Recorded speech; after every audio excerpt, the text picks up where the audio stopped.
Finally তুমি আমায় 1 জানুয়ারিতে দীঘা নিয়ে আসলে।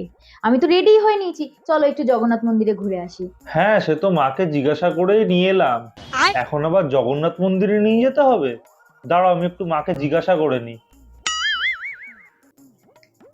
হ্যালো মা, আমার বউ একটু জগন্নাথ মন্দিরে যেতে চাইছে, আমি কি ওর সাথে যাব?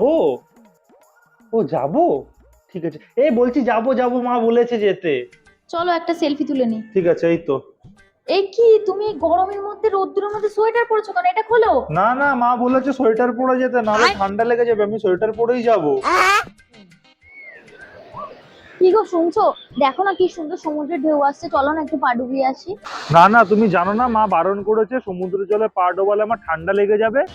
দেখ, এই লোকটা সবেতেই মার। এই তুমি তো একটা কাজ করতে পারতে, আমাকে না নিয়ে এসে তোমার মাকেই তো নিয়ে আসতে পারতে। হ্যাঁ, তুমি ঠিকই বলেছো, এর পরের বার থেকে নিউ ইয়ারে আমি মাকেই নিয়ে আসবো।